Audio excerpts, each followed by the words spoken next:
Euskara ikasten duzunean edo berreskuratzen ari zarenean ez da erraxa, ez? Erabilerarako pauso hori ematea.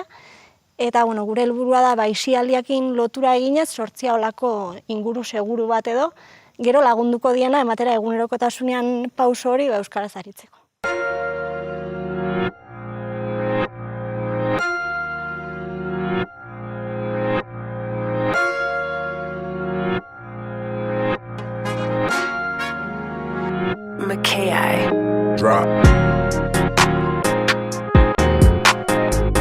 Solas laguna da, ekimen bat, biltzen dituena mintza praktika behar duten pertsonak eta euskara ongi menperatzen dutenak. Ni nahi nuen,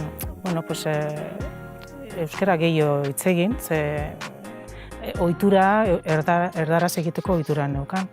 Eta orduan, honek eman dit aukera jende gehiago ezagutzea euskara egiten duena.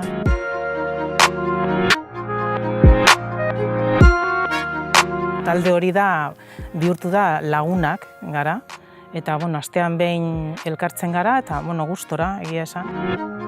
Talde guztietan bezala perfil diferentik daude, orduan bakotxa bere mailan mino aitzinera doazi. Eta bai, batzuk hizkuntza maila aldetik, bertze batzuk konfiantza kontuk soltatzen dire, ordu hortan, orduan bai, denak bakotxa bere mailan mino aitzinera. Aurten, egun lagun inguru biltzen dire, 19 taldeetan dentara, eta dute asteroko hitzordu bat, ordu batez elkartzen dira aisialdiko edozein ekintzan ingura, izaten alda kafe bat hartzeko, mendira joateko, paseo bat emateko, eta horren aitzakian edo euskara praktikatzen dute, eta horrez gain, badaire olako ekintza osagarri deitzen jugunak, eta ekintza osagarri horietan egiten dira ateraldi desberdinak, gaibez gaurko hau bezalakoa, euskara praktikatzeko bertze espazio bat eskaintzeko.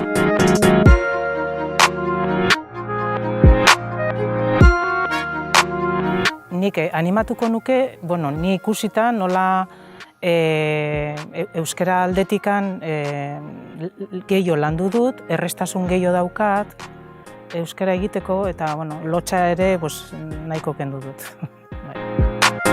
Arronto ongi pasatzen dugu, ordu bat zaten da, astin ordu bat da, eta solasin, eta egiarran jende interesantia goten da, beti badire iritzi difentik, eta beti aberasgarria da azkenin bertze ikuspuntu batzuk ikustia, eta...